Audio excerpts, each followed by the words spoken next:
Hey there, my name is Javed Osen and I would love to be your literature teacher. Saying that, the reason that you clicked on this video is because you want to know more about the poem The Eagle by Alfred Lord Tennyson. Now, The Eagle is a short poem which consists of 2 stanzas, 3 lines each. The poem opens with the line, "He clasps the crag with crooked hands." Okay, good. Let us analyze the devices used here to make the line far more appealing. The first device used here is known as personification, where human qualities are awarded to non-humans like animals or objects. Note that the eagle is introduced with the wording he, and he has hands, not claws. Again, this is known as personification. The next notable literary device here is known as symbolism, where the eagle is a symbol of an authoritative figure, perhaps an emperor or a ruler or a dictator.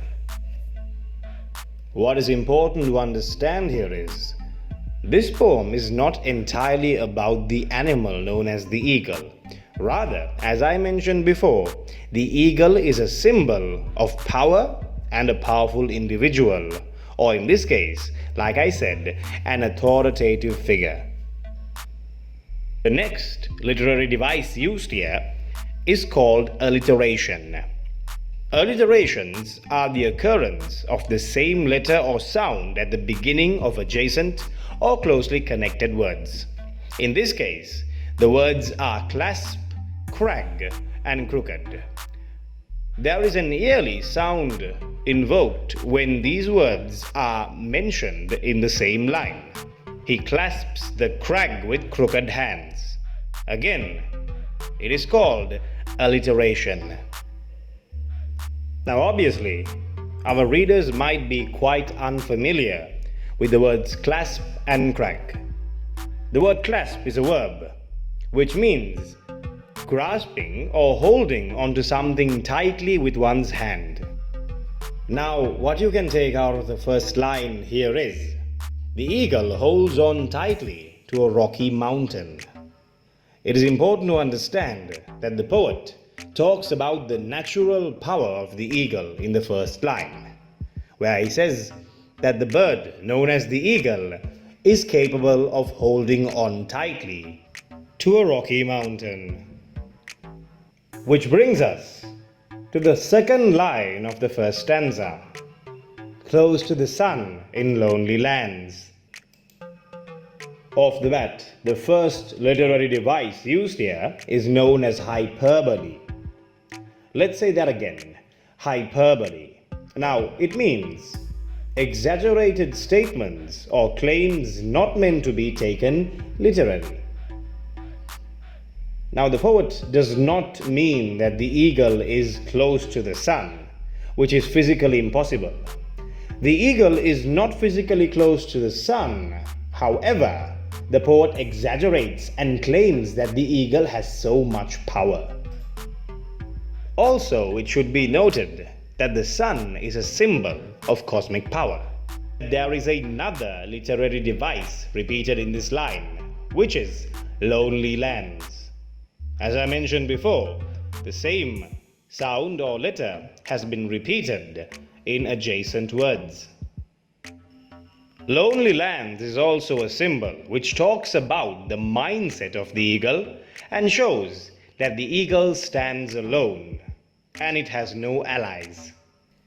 So the meaning of the second line is, the eagle is all powerful as the sun.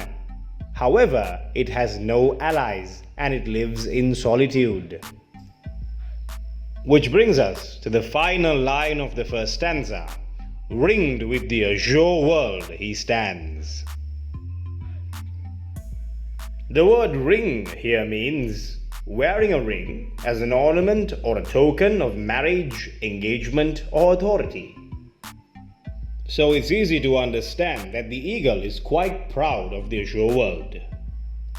And this line talks about the magnitude where the eagle is involved with the azure world. The eagle is definitely proud of the azure world. Now it should be noted that there is another meaning for ringed in British ornithology.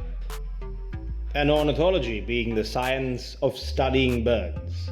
So, in this case, ringed means of a bird having an aluminium strip secure round the leg as a means of identification. So you can argue and you can say that the eagle identifies itself with the azure world. But what exactly is the azure world? Azure is an adjective which means the bright blue color of a cloudless sky. So it's safe to say that the azure world is indeed the sky. The next literary device that we are going to talk about here is visual imagery. Visual imagery is when the poet or the writer invokes a series of imagery which creates a scenery in the mind of the reader. So in this case, ringed with the azure world is a very powerful visual imagery, which is also another literary device. There is another symbol present in this line, which is he stands. In this case, stands is a symbol which communicates the word thrives. So, the eagle thrives in the so-called azure world. Hence, the communicated meaning of this line is the eagle is all-powerful and thrives in the sky. There is also another symbolism involved here, which is a king is untouchable in his kingdom. And that is the idea which is communicated through this line. And that is the end of the first stanza. The second stanza begins with the line, "The wrinkled sea beneath him crawls." The word wrinkle showcases old age or perhaps something that is very appealing. It is understandable that the eagle views the sea as an enemy or even its arch nemesis. There is another symbol present in that very line. The word crawling symbolizes the actions of a swarm of insects. So the eagle views the sea as a swarm of insects waiting for its downfall. This line right here shows how much the eagle despises the sea. Again, confirming that the sea is the eagle's arch nemesis. Which brings us to the second line of the second stanza. He watches from his mountain walls. The literary device which makes this line so appealing is known as metaphors, which is a figure of speech in which a word or phrase is applied to an object or action to which it is not literally applicable. In other words, the poet says that the walls are like mountains, but note that the poet has not used the word like, rather, he has said the mountains are indeed walls. Hence, it is understandable that mountain walls is the eagle's stronghold. Which brings us to the final line of the final stanza. And like a thunderbolt, he falls. The literary device used in this line is known as simile, a figure of speech involving the comparison of one thing with another thing of a different kind, used to make a description more emphatic or vivid. Now, the best example for this is as brave as a lion. In this case, the simile present in the aforementioned line is like a thunderbolt. And now it is understandable that there might be a confusion between simile and metaphor. The metaphor used in this stanza was he watches from his mountain walls. However, the simile here is like a thunderbolt. Metaphor, mountain walls, simile, like a thunderbolt. The end goal of simile and metaphor are equal. However, similes uses the word like or as. That right there is the key difference between a simile and a metaphor. The other notable literary device here is auditory imagery. In this case, the word thunderbolt can be emphasized and creates this imagery in the mind of the reader. So we can picture the eagle falling down like a thunderbolt. The next literary device present in this line is communicated through the word falls. Now, falls is a symbol of death, demise, and failure.